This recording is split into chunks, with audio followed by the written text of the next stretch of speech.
Maybe still it is not easier for you, especially if you are not practically working in a project or in an organization. You are just interested to join health and safety as a safety practitioner. So let us undergo with the site scenario. A warehouse storing high value electronics such as television sets, computers, and other sensitive equipment is facing a significant risk due to its old and leaky roof.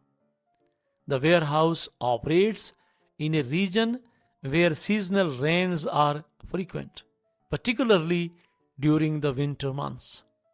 This scenario presents a clear risk of both the stored goods and the business operations. But before going in depth, I would like to memorize you that you are on the platform of Safety First Life. If you are visiting for the first time, kindly subscribe the channel and press the bell icon for all future notifications. And if you find the video informative, then like, comment and share it with your friends and colleagues. So I'm trying to give you the most easiest example to let you know how you can make a risk assessment, and secondly, what is your role and responsibility as a health and safety practitioner. In this scenario, let us understand first what are the possible hazards. Number one is leaky roof. The primary hazard is the compromised integrity of the roof. Number two, water damage. Potential for rainwater to seep into the warehouse, damaging the electronics. Number three, electrical hazards. Water could come into contact with electrical systems, posing a risk of short circuits or fires. Number four, structural damage. Continuous water leakage can weaken the building structure over time and it may collapse. Number five, health hazards. Mold growth due to persistent damp conditions can pose health risks to employees. So these are five significant hazards. Those are related to this warehouse scenario. Now, in this case, you have to identify risk. I told you risk equals to likelihood multiplied by consequences. So what is the likelihood? Here is the likelihood of rain, high, especially during the rainy season. So the likelihood is high. Consequence of water ingress, severe, leading to significant damage to electronics and potential electrical hazards. Remember, when likelihood is high and the consequence is severe, what will be the risk then? It's easy to calculate the risk and to make a correct risk estimation.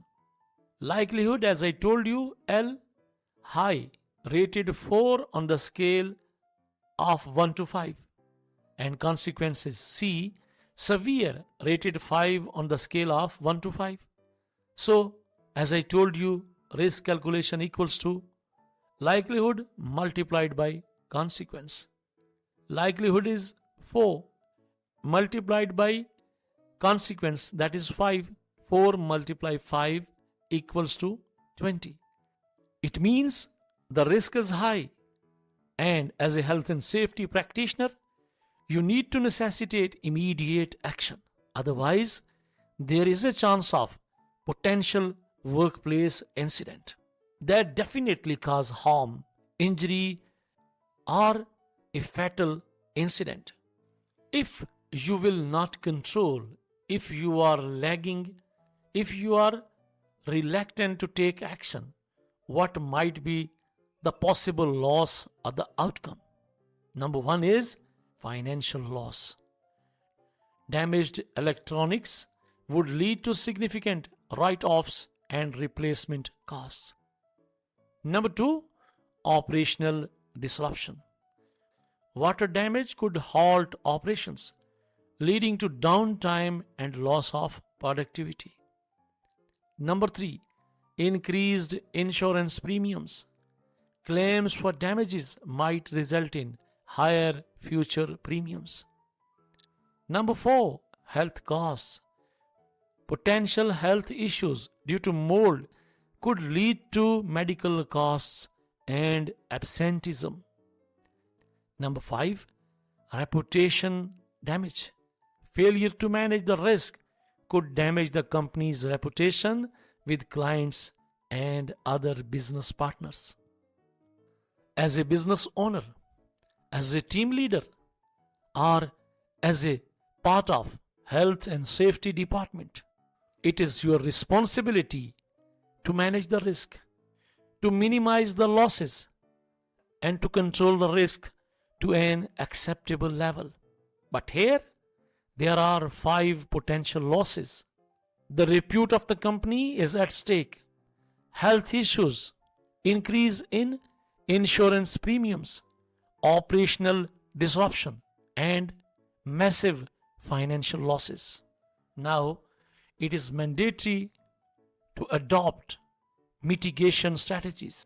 What you can do as a minimum, what your organization, a company can do as a minimum. Repairing the roof.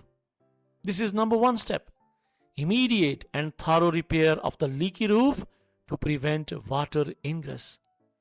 Number 2, relocating sensitive items.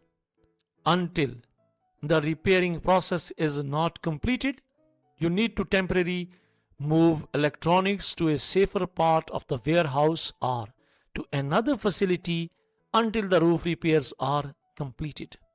Number 3, using waterproof covers. Protect the stored electronics with waterproof tarpaulins or covers to mitigate potential water damage. Number 4, installing drainage systems. Enhance the warehouse with proper drainage systems to quickly remove any water that enters. Number 5, regular maintenance. Implement a routine inspection and maintenance schedule for the roof and other structural components. Number 6, employee training. Educate employees on emergency response procedures in case of water ingress and electrical hazards. Number 7, insurance review. Ensure adequate insurance coverage for potential water damage and business interruption. With this small scenario, I have shown you at least 7 points, and these all are the mitigation strategies, how you can manage the risk, how you can control the hazards, how you can prevent the losses and accidents in your workplace. Here, the most important question: what is your role as a health and safety practitioner? If you have any question, please ask in the comment section. Thanks for watching, and don't forget to like, comment and share the video. Hope to see you soon with a new HSC tutorial. Until then, take care. Good luck and goodbye.